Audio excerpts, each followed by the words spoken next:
안녕하세요. 저는 서울 근교에 사는 54살 이선옥입니다. 평생을 딸 하나 바라보며 살아왔어요. 남편은 지연이 6살 때 세상을 떠났습니다. 그때부터 저는 오직 딸 하나만 바라보며 살았죠. 지연이는 밝고 예쁜 아이였어요. 공부도 곧잘하고 성격도 다정해서 동네 사람들에게 인기가 많았습니다. 그런 딸이 어느 날 저녁 조심스레 말을 꺼냈습니다. 엄마, 저 결혼하려고요. 그 말에 숟가락을 놓쳤습니다. 결혼이라니 아직 30도 안 됐는데 벌써? 그런데 지연이는 수줍게 웃으며 말을 이었습니다. 엄마도 좋아하실 거예요. 정말 착하고 성실한 사람이에요. 저는 떨리는 마음으로 물었습니다. 누구냐고, 어디서 만났냐고요. 회사 동료인데요. 처음엔 그냥 친구였어요. 근데 어느 날 갑자기 제 마음이 흔들리더라고요. 딸의 눈빛이 반짝였습니다. 사랑에 빠진 눈빛이었죠. 그래서 저는 더 이상 말리지 않았습니다. 대신 그 사람을 한번 보자고 했어요. 그리고 일주일 후 지연이 남자를 데리고 집으로 왔습니다. 그날의 공기를 아직도 잊을 수 없습니다. 문이 열리고 그 남자가 들어왔습니다. 말끔한 정장 차림, 단정한 머리, 예의 바른 인사. 그런데 순간 제 심장이 멎는 줄 알았습니다. 그 얼굴, 그 눈빛, 그 미소. 세월이 흘러도 절대 잊을 수 없는 얼굴이었어요. 지연이 밝게 말했습니다. 엄마, 인사드려요. 제 결혼할 사람이에요. 김태준 씨예요. 그 이름을 듣는 순간 제 손끝이 떨렸습니다. 입안이 바짝 말라 아무 말도 나오지 않았습니다. 태준, 그 이름. 그건 제 젊은 시절 가장 사랑했지만 가장 피해야 했던 남자의 이름이었습니다. 저는 억지로 미소를 지으며 겨우 한마디 했습니다. 처음 뵙겠습니다. 앉으세요. 하지만 제 마음속은 이미 거센 폭풍이 일고 있었습니다. 이럴 리가 없었어요. 세상은 이렇게 잔인할 수 있을까요? 딸의 신랑이 내 과거의 남자라니요. 그날 밤 저는 잠 한숨 이루지 못했습니다. 불 꺼진 거실에서 태준의 얼굴이 자꾸 떠올랐습니다. 20살 그 여름, 모든 걸 잃게 했던 그 사람. 저는 그때의 악몽이 다시 시작되고 있음을 느꼈습니다. 지연은 행복한 표정으로 웨딩드레스를 고르며 웃고 있었지만 저는 그 웃음이 오래가지 않을 것을 직감했습니다. 이 비밀을 어떻게 해야 할까요? 말해야 할까요? 아니면 숨겨야 할까요? 그리고 다음 날 저는 충격적인 사실을 하나 더 알게 됩니다. 그의 과거에는 제가 모르는 또 다른 진실이 숨어 있었던 것입니다. 그날 밤 저는 혼자 소파에 앉아 한참 동안 멍하니 있었습니다. 딸의 신랑이 제 과거의 남자라니 이게 도대체 무슨 운명의 장난일까요? 눈을 감으니 잊고 싶었던 장면들이 하나씩 떠올랐습니다. 그 여름 20살의 저는 공장에서 일하며 하루하루 버텨 살았습니다. 그때 처음 만난 사람이 바로 태준이었습니다. 태준은 말도 잘하고 다정한 사람이었어요. 저보다 2살 많았고 늘 저를 챙겨줬습니다. 그때 저는 세상에 믿을 사람은 태준뿐이라고 생각했어요. 하지만 그 믿음은 오래가지 않았습니다. 그가 갑자기 사라졌거든요. 아무 말 없이, 흔적도 없이. 그날도 기억납니다. 비가 억수같이 쏟아지던 밤 그가 약속 장소에 나오지 않았어요. 전화도 받지 않았고 그 후로는 아무 소식도 없었습니다. 그렇게 저는 한순간에 버려졌습니다. 그 후 몇 달 뒤 저는 태준의 아이를 가진 걸 알게 되었죠. 그때 저는 너무 어렸습니다. 부모님께 차마 말을 못하고 결국 혼자 아이를 낳았습니다. 그 아이가 바로 지연이었습니다. 하지만 태준은 그 사실을 모르죠. 그는 이미 제 인생에서 완전히 사라졌으니까요. 그렇게 저는 아이를 지키며 살아왔고 그 모든 고통과 비밀을 마음속 깊이 묻어두었습니다. 그런데 이제 와서 그 남자가 제 딸의 신랑으로 나타나다니요. 다음 날 아침 지연이 환한 얼굴로 다가왔습니다. 엄마, 어제 태준 씨 어땠어요? 괜찮으셨죠? 저는 잠시 머뭇거리다 말했습니다. 그래, 착해 보이더라. 지연은 안도의 미소를 지었습니다. 엄마도 마음에 들어 하시는 것 같아서 다행이에요. 저는 그 미소를 보며 가슴이 미어졌습니다. 그 아이는 아무 잘못이 없는데 제가 진실을 말하면 지연은 상처를 받겠죠. 하지만 말하지 않으면 더 큰 비극이 기다릴지도 몰랐습니다. 며칠 뒤 저는 우연히 태준과 단둘이 마주쳤습니다. 지연이 잠시 자리를 비운 카페에서였습니다. 태준은 여전히 점잖은 미소를 지으며 말했습니다. 어머님, 지연이랑 결혼 허락해 주셔서 감사합니다. 저는 목소리가 떨렸습니다. 태준 씨 예전에 혹시 청주에서 일하신 적 있으세요? 그는 잠시 놀란 표정을 짓더니 이내 무표정하게 고개를 끄덕였습니다. 아, 네. 아주 오래전에요. 그 순간 제 심장이 쿵 내려앉았습니다. 역시 그 사람이 맞았어요. 그런데 그는 저를 전혀 알아보지 못하고 있었습니다. 저는 떨리는 손으로 커피잔을 잡으며 겨우 물었습니다. 그때 그곳에서 혹시 이선옥이라는 사람 기억하시나요? 태준의 얼굴에 잠깐 어둠이 지나갔습니다. 그러더니 무심한 듯 대답했습니다. 글쎄요. 워낙 오래돼서요. 기억이 잘 안 납니다. 그 한마디가 제 가슴을 송곳처럼 찔렀습니다. 기억이 나지 않는다니. 그가 떠났던 이유도, 제게 했던 약속도, 심지어 그가 남긴 아이도 모두 잊었다는 말인가요? 그 순간 저는 깨달았습니다. 이 남자는 제 과거를 완전히 지워버린 사람입니다. 하지만 저는 아직도 그 상처 속에서 벗어나지 못한 채 살아왔습니다. 그 후 며칠 동안 저는 불안에 시달렸습니다. 밤마다 꿈속에 태준이 나타나 제게 말했습니다. 왜 아직도 그걸 숨기고 있느냐고요. 이제 진실을 말하라고요. 하지만 저는 감히 입을 열 수 없었습니다. 진실을 밝히는 순간 딸의 인생이 무너질 테니까요. 그러던 어느 날 지연이 갑자기 제 방으로 뛰어들어왔습니다. 엄마, 큰일 났어요. 태준 씨 과거에 대해 뭔가 이상한 걸 들었어요. 그녀의 눈은 두려움에 가득 차 있었습니다. 저는 얼어붙은 채 물었습니다. 무슨 소리를 들었다고? 지연은 손에 쥔 휴대전화를 내밀었습니다. 그 화면 속에는 믿을 수 없는 이름이 떠 있었습니다. 그리고 그 이름은 제 과거와 깊게 얽혀 있었습니다. 지연이 내민 휴대전화 화면에는 낯익은 이름이 떠 있었습니다. 김태준. 그리고 그 밑에는 기사 한 줄이 적혀 있었죠. 청주 공장 근로자 폭행 사건 가해자 김태준 구속. 순간 제 손끝이 싸늘하게 식었습니다. 그 이름, 그 장소 전부 제 과거와 맞닿아 있었습니다. 지연은 눈을 크게 뜨고 물었습니다. 엄마, 이게 우리 태준 씨 맞는 거예요? 저는 얼른 고개를 저었습니다. 글쎄, 동명이인 아닐까? 세상에 그런 이름 가진 사람 많잖니. 하지만 제 목소리는 떨렸습니다. 그 떨림을 지연도 느낀 듯 했습니다. 지연은 의심스러운 눈빛으로 저를 바라보다 말없이 방을 나갔습니다. 문이 닫히자마자 저는 무릎을 꿇고 바닥에 손을 짚었습니다.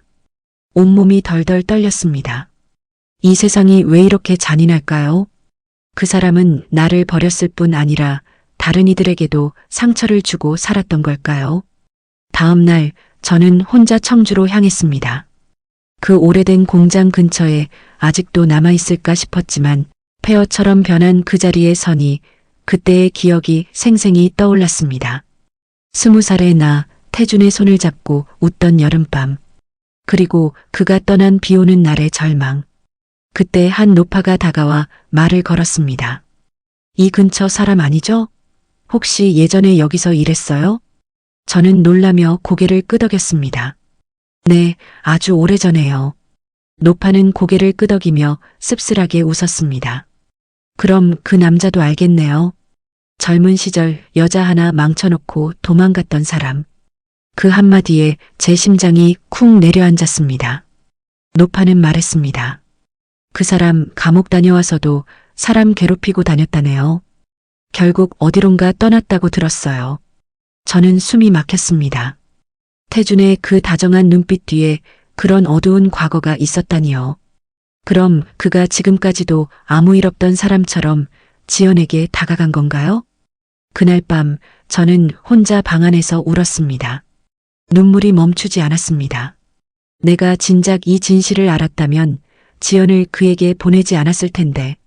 다음 날 아침 지연은 아무렇지 않은 듯 웃으며 말했습니다. 엄마, 태준 씨가 내일 저녁에 와서 식장 계약서 같이 보자고 해요. 저는 겨우 대답했습니다. 그래, 그럼 와서 보자. 그러나 마음속은 이미 폭풍이 몰아치고 있었습니다.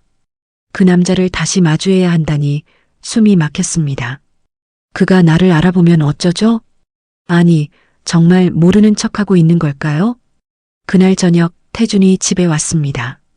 정장 차림에 미소를 띤 그는 여전히 점잖고 다정해 보였습니다. 지연은 들뜬 목소리로 말했다. 엄마, 태준 씨가 케이크도 사왔어요. 저는 억지로 미소를 지었습니다. 고맙네요. 하지만 제 눈길은 태준의 손목에 닿았습니다. 거기엔 익숙한 흉터가 있었습니다. 예전 그날 그와 싸우다 남은 상처. 그때 제 손톱에 긁힌 자국이 그대로였습니다. 이 남자가 정말 모르는 척을 하는 걸까요? 아니면 나를 시험하는 걸까요? 지연이 잠시 부엌으로 들어가자 태준은 제 쪽을 향해 천천히 고개를 돌렸습니다. 그리고 낮은 목소리로 말했습니다. 이선옥 씨, 오랜만이네요. 순간 공기가 멎었습니다. 그는 기억하고 있었습니다. 저는 말을 잃은 채 굳어 있었습니다. 태준은 미소를 지었습니다. 놀랐죠? 저도 처음엔 믿기지 않았어요. 세상이 이렇게 좁을 줄은 몰랐죠. 저는 겨우 물었습니다. 그럼 지연이. 그는 제 말을 끊었습니다. 아직 아무 말도 안 했어요. 아직은요. 그의 눈빛은 차갑고 서늘했습니다. 그 순간 저는 알았습니다. 이 남자는 과거의 그 다정한 청년이 아니라 전혀 다른 사람으로 변해 있었다는 것을요. 그리고 그날 이후 제 불안은 점점 현실이 되어가기 시작했습니다. 그날 이후로 저는 마음이 무너져 내렸습니다. 지연은 결혼 준비로 바쁘게 움직였지만 저는 하루하루 불안 속에서 살았습니다. 태준의 말이 머릿속을 떠나지 않았습니다. 아직 아무 말도 안 했어요. 아직은요. 그 말이 자꾸 귓가를 맴돌았습니다. 그는 왜 그런 말을 했을까요? 무언가를 알고 있는 걸까요? 아니면 일부러 나를 흔들려는 걸까요?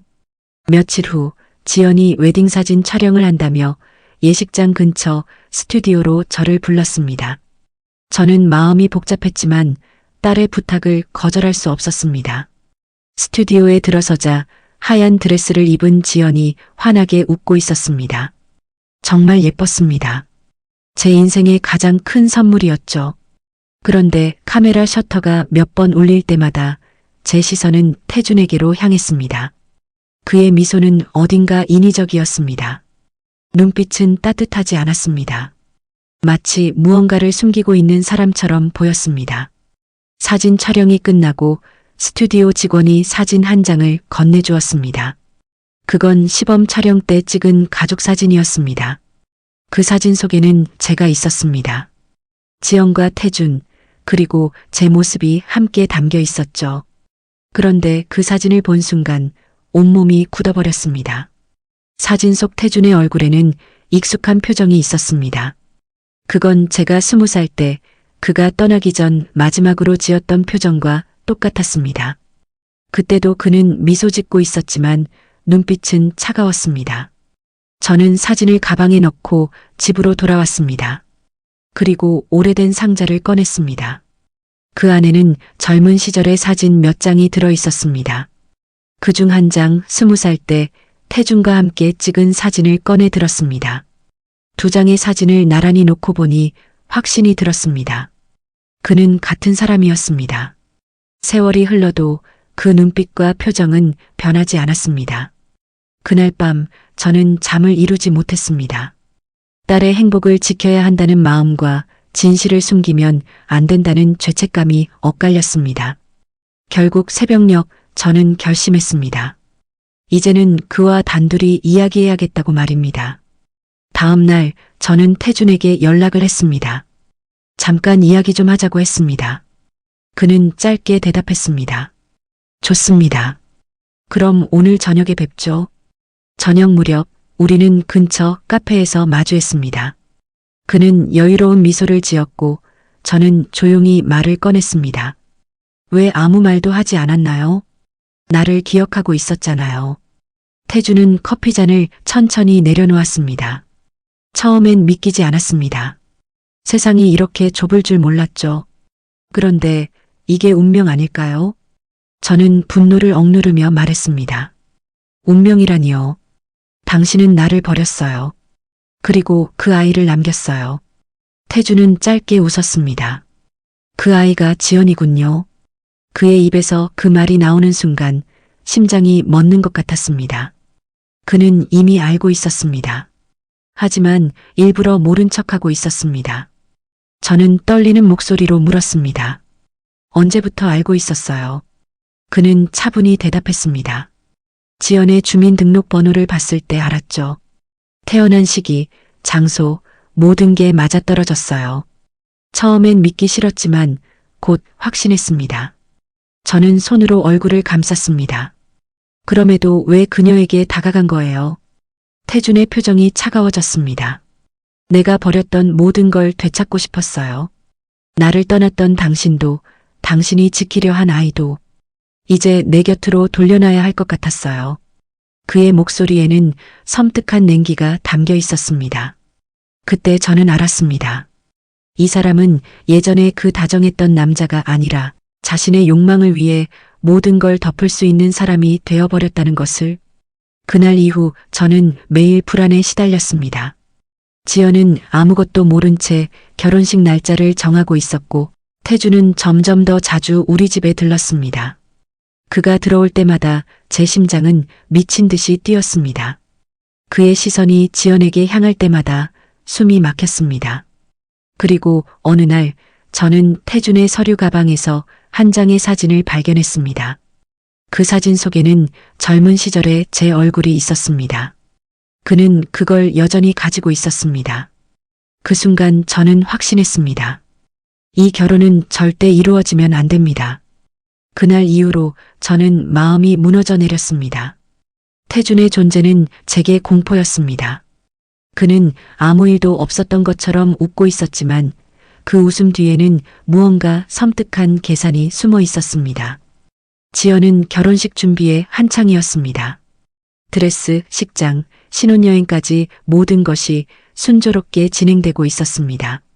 그러나 저는 하루하루가 지옥이었습니다. 언제 진실이 터질지, 언제 딸이 그 끔찍한 사실을 알게 될지 몰랐습니다. 결국 저는 다시 태준을 찾아갔습니다. 이대로는 안 되겠다고 생각했습니다. 이번엔 그의 사무실이었습니다.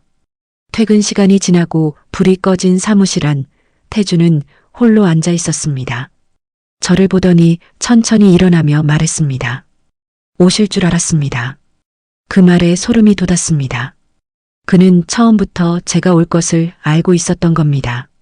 저는 단도직입적으로 말했습니다. 이 결혼 당장 그만둬요.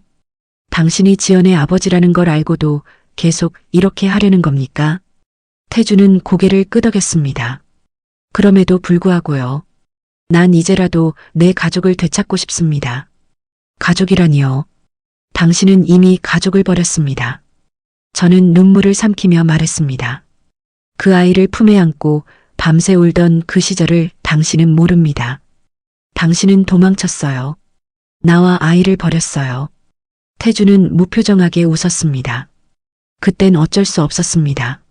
너무 어린 나이였고 두려웠죠. 하지만 지금은 다르잖아요.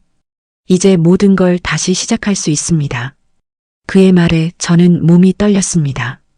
다시 시작이라니 어떻게 그 입에서 그런 말이 나올 수 있나요?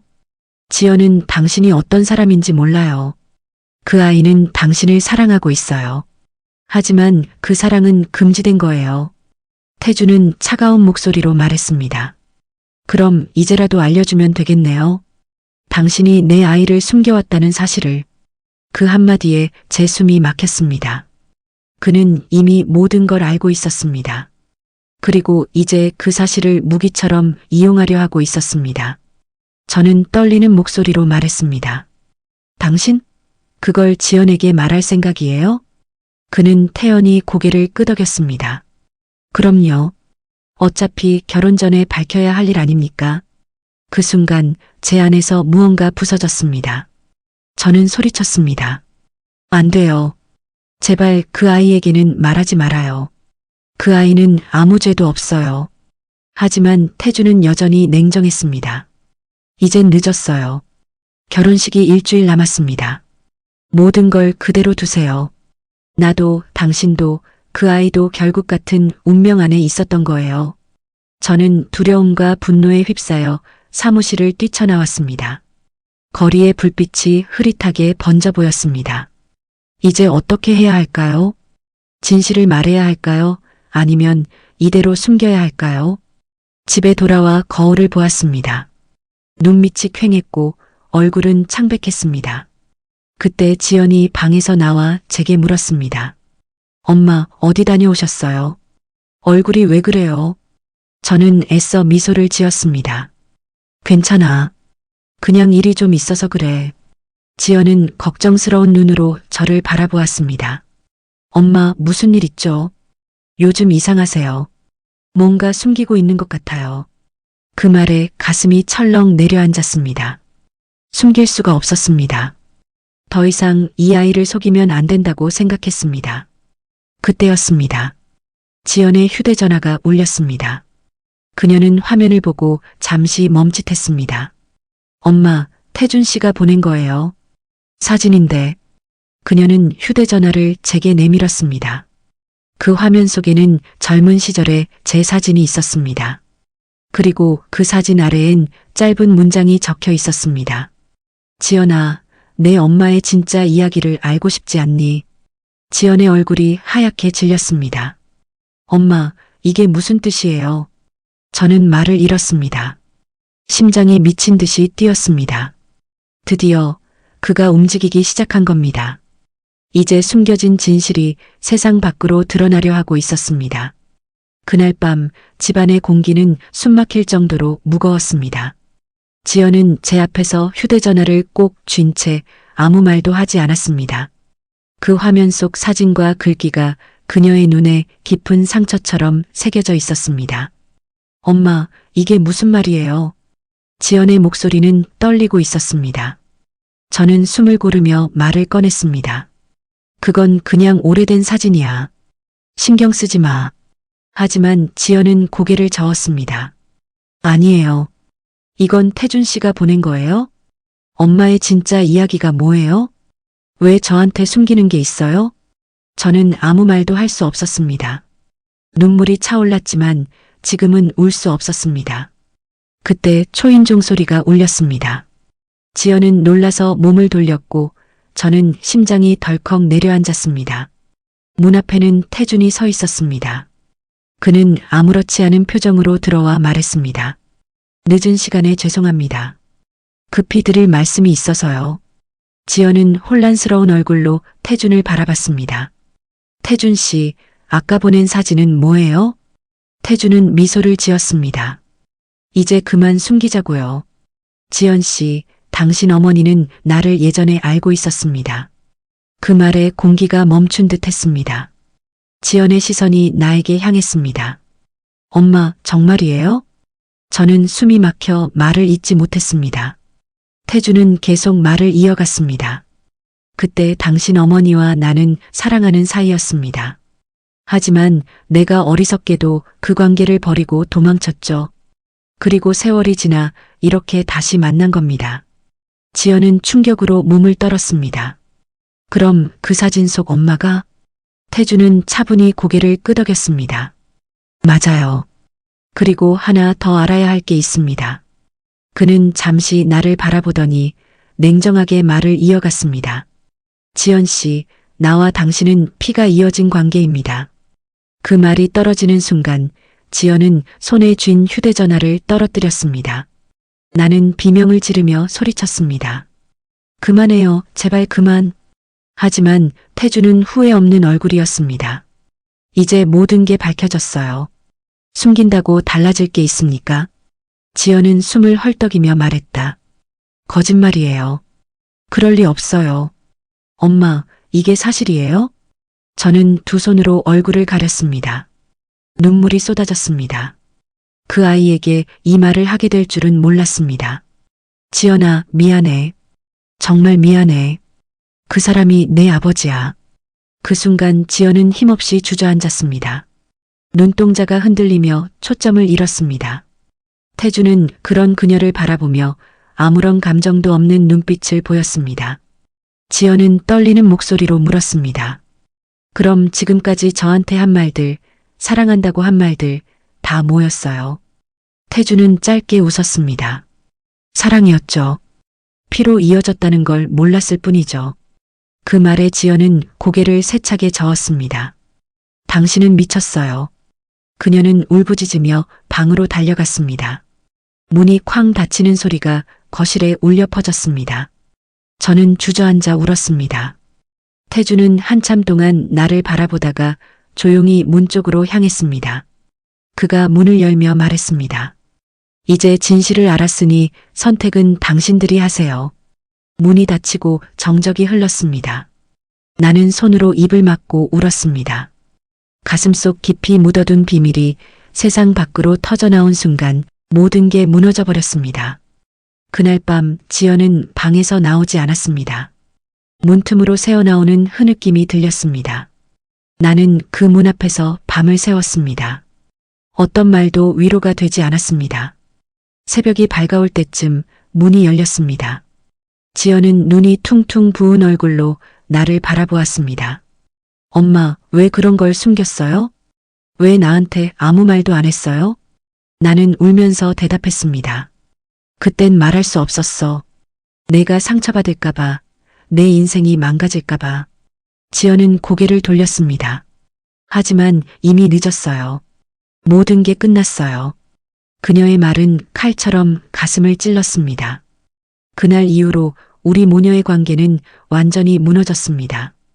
그리고 나는 알았습니다. 이제부터 진짜 지옥이 시작될 것이라는 것을.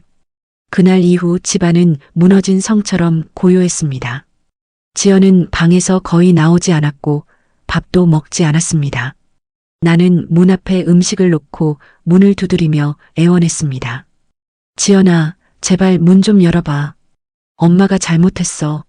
하지만 안에서는 아무 대답도 들리지 않았습니다. 문틈으로 보이는 희미한 불빛만이 그녀가 그 안에 있다는 걸 알려줄 뿐이었습니다. 시간이 얼마나 흘렀는지 모릅니다.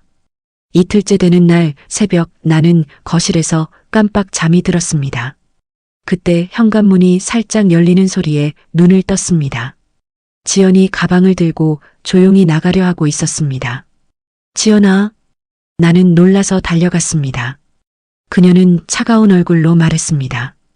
저 이제 이 집에 있고 싶지 않아요. 숨 쉬는 것조차 힘들어요. 나는 그녀의 팔을 붙잡았습니다. 지연아, 제발 엄마가 다 잘못했어. 하지만 지연은 차분하게 고개를 저었습니다. 엄마, 태준 씨가 내 아버지라는 걸 어떻게 받아들이라는 거예요? 내가 사랑한 사람이 내 아버지였다니 그걸 잊고 어떻게 살아가요? 그녀의 말은 비수처럼 가슴을 파고들었습니다. 나는 울먹이며 말했습니다. 지연아, 제발 나를 용서해줘. 그땐 정말 어쩔 수 없었어. 지연은 눈물을 꾹 참으며 말을 이어갔습니다. 엄마가 그렇게 숨긴 동안 나는 그 사람을 사랑했어요. 그 사람을 믿었고 평생 함께할 거라 생각했어요. 그런데 이제 나 자신이 더럽게 느껴져요. 그녀의 눈물이 뚝뚝 떨어졌습니다. 나는 더는 붙잡을 수 없었습니다. 지연은 가방을 들고 천천히 문을 나섰습니다. 그날 새벽 비가 내리고 있었습니다. 지연의 뒷모습은 어둠 속으로 사라졌습니다. 나는 비를 맞으며 문 앞에 서 있었습니다. 그녀의 발자국 소리가 멀어질수록 가슴이 찢어지는 것 같았습니다. 며칠 동안 지연은 돌아오지 않았습니다. 전화도 받지 않았습니다. 나는 매일같이 경찰서와 병원을 찾아다녔습니다. 어디에서도 그 아이의 흔적은 없었습니다. 그러던 어느 날 낯선 번호로 전화가 걸려왔습니다. 지연의 친구라는 여자의 목소리였습니다. 아주 조심스럽게 그녀가 말했습니다. 아주머니, 지연이가 지금 병원에 있어요. 순간 숨이 멎는 것 같았습니다. 손에서 전화가 떨어질 뻔했습니다. 병원 이름을 듣자마자 뛰어나갔습니다. 병실 문을 열자 지연은 침대에 누워 있었습니다. 팔에는 주사 바늘이 꽂혀 있었고 얼굴은 창백했습니다. 나는 울면서 그녀의 손을 잡았습니다. 지연아, 엄마 왔어. 미안해. 정말 미안해. 그녀는 눈을 떴습니다. 엄마 나 이제 좀 괜찮아요. 그냥 모든 게 너무 복잡했어요. 사람들이 나를 보면 다 수군거리는 것 같았어요. 그래서 그냥 아무데로나 가고 싶었어요. 나는 흐느끼며 그녀의 머리를 쓰다듬었습니다. 괜찮아. 다 괜찮아질 거야. 우리 다시 시작하자. 하지만 지연은 슬픈 눈으로 나를 바라보았습니다. 엄마, 세상은 그렇게 쉽게 잊게 해주지 않아요. 내가 사랑한 사람, 내가 속았던 진실, 그게 내 안에서 계속 살아있어요. 나는 그녀의 손을 꼭 잡았습니다. 그 말이 너무 아팠습니다. 그때 문이 열렸습니다. 의사가 들어와 차트를 들여다보며 말했습니다. 환자분은 심리적 충격이 커서 일정 기간 입원 치료가 필요합니다. 나는 고개를 끄덕이며 의사에게 인사했습니다. 지연은 눈을 감고 조용히 눈물을 흘렸습니다. 그 눈물이 베개 위로 번져나갔습니다. 그 순간 나는 깨달았습니다. 그 아이의 상처는 시간이 아니라 진실로 인해 생긴 것이었습니다. 밤이 되자 병실의 불이 꺼졌습니다. 창밖으로 달빛이 비쳤습니다. 나는 그 옆에 앉아 잠든 지연의 얼굴을 바라보며 속삭였습니다. 지연아, 엄마가 다 바로잡을게. 내가 잃은 걸 다시 찾아줄게. 그렇게 다짐했습니다. 그날 밤 내 마음속에는 하나의 결심이 자리 잡았습니다. 모든 진실을 세상에 밝히겠다고. 그리고 태준에게 반드시 대가를 치르게 하겠다고. 그날 이후 나는 매일 병실을 지켰습니다. 지연은 여전히 눈에 힘이 없었고 말을 아꼈습니다. 그 아이의 얼굴을 볼 때마다 가슴이 찢어졌습니다. 하지만 나는 이제 울지 않기로 했습니다. 내가 해야 할 일이 생겼기 때문입니다. 밤마다 병실 창문에 비친 내 얼굴은 낯설었습니다. 피곤하고 초라했지만 그 안에 이상한 불씨가 피어나고 있었습니다. 그건 바로 분노였습니다. 태준, 그 사람은 모든 걸 망가뜨렸습니다. 나의 인생, 그리고 지연의 삶까지 짓밟았습니다. 그 사람을 그냥 두고 볼 수는 없었습니다. 나는 조용히 그의 흔적을 찾기 시작했습니다. 그가 일하는 회사, 그가 자주 가는 장소, 그가 누구를 만나고 있는지. 예전 같으면 두려웠겠지만 이제 두려움 따위는 없었습니다. 이미 잃을 것을 다 잃었으니까요. 며칠 뒤 나는 그의 회사 근처 커피숍에 앉아 있었습니다. 그가 나오는 시간을 정확히 알고 있었죠. 비 내리는 창문 너머로 검은 우산을 든 태준의 모습이 보였습니다. 그 순간 심장이 뛰었지만 나는 침착하게 자리를 지켰습니다. 그는 여전히 잘 차려입은 모습이었습니다. 아무 일도 없었다는 듯이 여유로운 표정으로 걸어가고 있었습니다. 그 모습을 보는 순간 피가 거꾸로 솟는 것 같았습니다. 그렇게 살아가는 당신이 너무 밉습니다. 지연의 눈물 한 방울의 무게도 모른 채 세상을 마음껏 누비는 그가 원망스러웠습니다. 그날 밤 나는 결심했습니다. 그가 숨기고 있는 모든 것을 세상에 드러내기로, 그의 거짓된 삶을 산산이 부수기로. 나는 그와 함께했던 과거의 기록들을 꺼냈습니다. 사진, 편지, 통장 내역, 그리고 낡은 수첩 한 권. 그 안에는 그와 나의 관계가 적나라하게 담겨 있었습니다. 그동안 지워버리고 싶었던 것들이었지만 이제는 무기가 되었습니다. 며칠 후 나는 그가 일하는 회사 앞에서 기다렸습니다. 그는 나를 보자마자 놀란 듯 눈을 크게 떴습니다. 여기서 뭐 하는 거요? 아직도 정신 못 차렸어요? 나는 그를 똑바로 바라보며 말했습니다. 정신은 이제 차렸어요. 그리고 이젠 나 혼자가 아니에요. 그는 비웃듯 말했다. 또 감정적인 짓 하려는 거요? 아직도 예전 그대로군. 나는 그의 눈을 똑바로 바라봤습니다. 당신이 무너뜨린 건 내 감정이 아니라 내 아이의 인생이에요. 그 대가를 치르게 될 거예요. 그의 표정이 굳었습니다. 이제 와서 뭘 하겠다는 거요? 그 일은 아무도 믿지 않을걸. 나는 차분히 말했다. 믿게 만들면 되죠. 증거는 충분하니까요. 그의 눈빛이 흔들렸습니다. 나는 그 표정을 보며 속으로 생각했습니다. 그래, 이제 시작이야. 내가 만든 거짓의 탑을 하나씩 무너뜨려 줄게. 집으로 돌아와 자료들을 정리했습니다. 그동안 모은 증거들을 한데 모아 언론사와 변호사에게 보낼 준비를 했습니다. 손이 떨렸지만 멈추지 않았습니다. 이건 복수가 아니라 정의였습니다. 창문 밖에서는 천둥이 울리고 있었습니다. 마치 내 안의 분노가 세상에 울려 퍼지는 듯 했습니다. 그날 밤 나는 잠들지 않았습니다. 눈을 감으면 지연의 울음소리가 들렸습니다. 그 아이의 눈물이 나를 이 길로 이끌었습니다. 그리고 다음 날 나는 봉투 하나를 들고 집을 나섰습니다. 그 안에는 태준의 과거가, 그가 숨겨온 모든 거짓이 담겨 있었습니다. 그 봉투를 기자에게 넘기며 나는 속삭였습니다. 이제 시작이에요. 기자는 봉투를 열며 눈썹을 찡그렸습니다. 이게 사실이라면 큰일이네요. 곧 연락드리겠습니다. 나는 고개를 끄덕였습니다. 돌아오는 길에 마음이 조금은 가벼워졌습니다.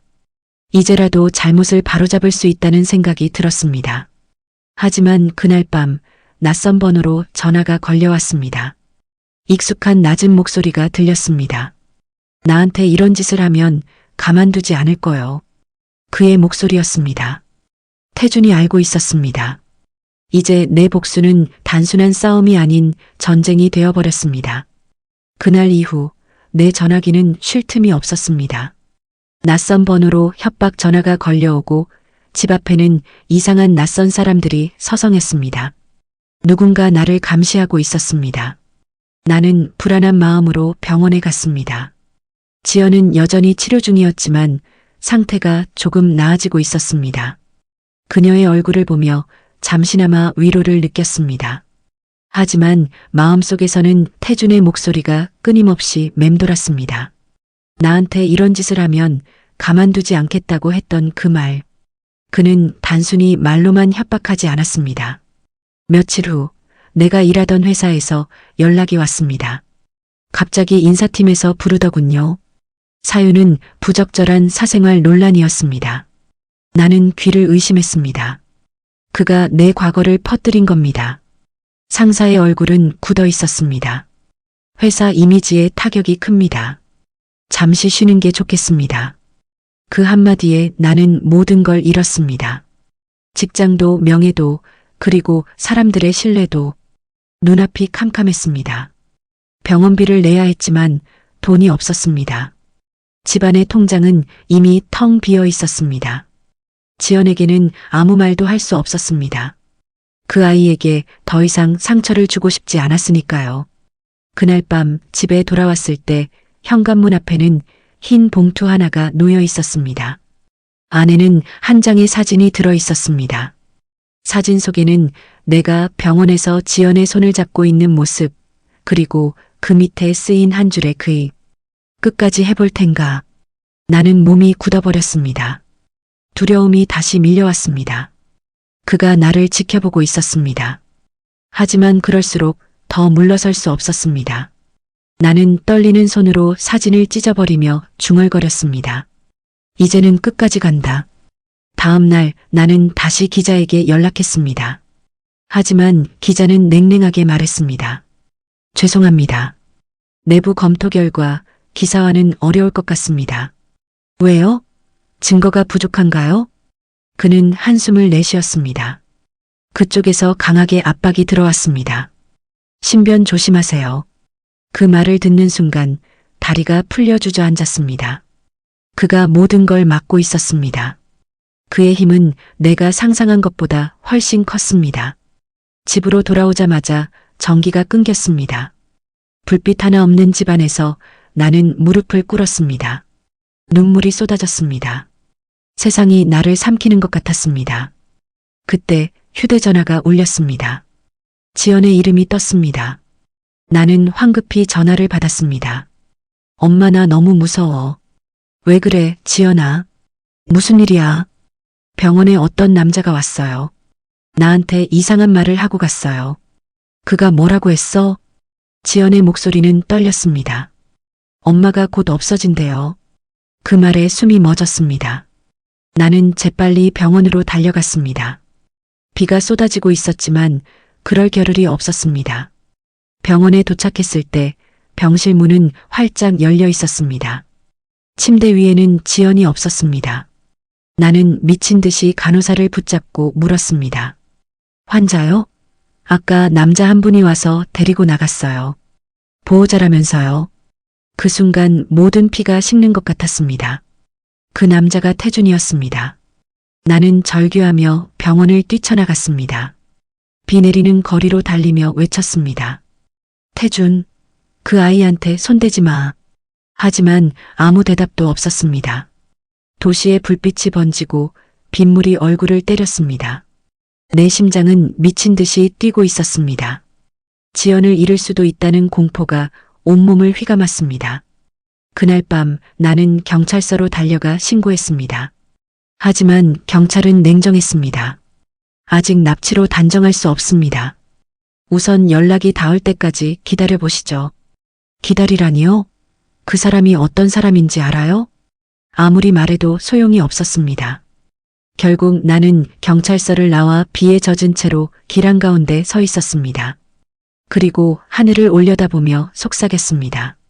태준, 이번엔 내가 널 끝내겠다. 그날 밤 나는 비를 맞으며 도시를 헤맸습니다. 지연을 찾아야 한다는 생각뿐이었습니다. 휴대전화를 쥔 손이 떨렸고 눈앞이 흐려졌습니다. 그때 낯선 번호로 전화가 걸려왔습니다. 낮고 차가운 목소리가 들렸습니다. 이제 그만해요.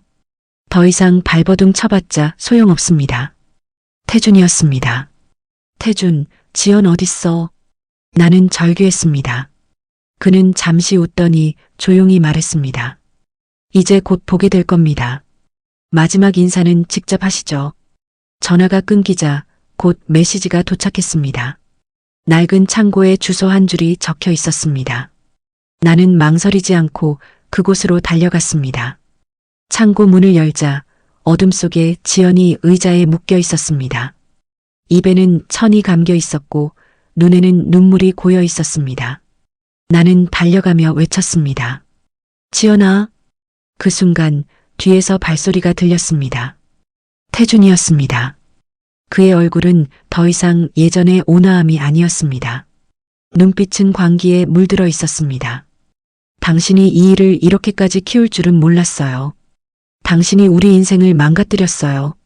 나는 그에게 달려들며 소리쳤습니다. 태준은 비웃듯 말했다. 내가 망가뜨렸다? 처음부터 우리 인생은 거짓이었어요. 당신은 나를 버렸고 나는 그 상처로 살아왔소. 이건 복수일 뿐이요. 그의 눈에는 증오와 후회가 뒤섞여 있었습니다. 나는 떨리는 목소리로 말했습니다. 그 복수에 내 딸이 무슨 잘못이 있어요? 그 아이는 아무 죄도 없어요. 그 순간 지연이 천을 벗고 울부짖었습니다. 그만하세요. 제발 그만요. 당신들이 싸우는 동안 나는 살아있는 지옥이었어요. 그녀의 울음소리에 공기가 멎은 듯 했습니다. 태준의 손이 잠시 멈췄습니다. 그의 눈빛이 흔들렸습니다. 지연은 계속 울며 외쳤습니다. 나한테 진실을 말했으면 이렇게까지는 안 됐을 거예요. 왜 다들 숨기고 왜 다들 거짓말을 해요? 그녀의 말에 나는 눈물이 터졌습니다. 지연아, 미안해. 정말 미안해. 태준은 고개를 숙였습니다.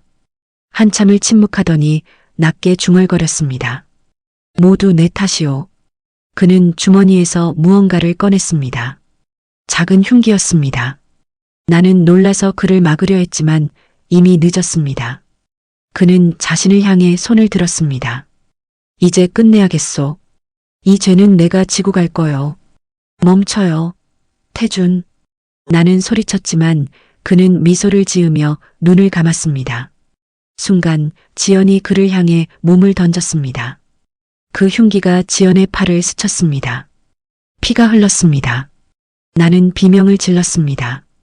태준은 멍하니 피 묻은 손을 바라보다가 그대로 무너져 내렸습니다.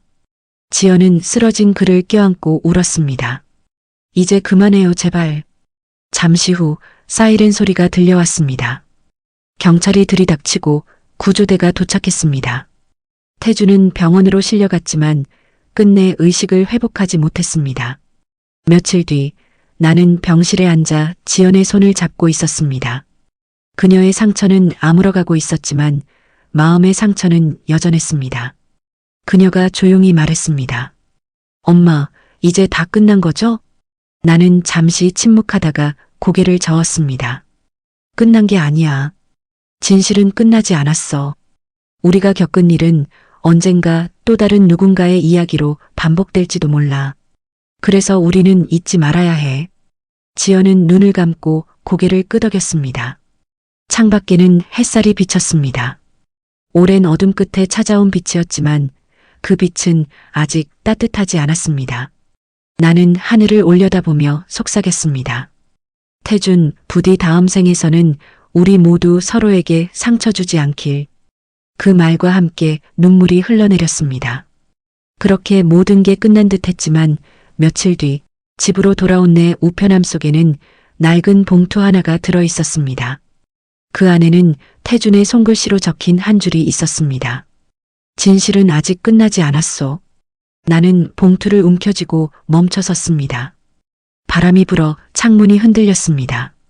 그날 밤 다시 한번 모든 게 시작되고 있음을 느꼈습니다.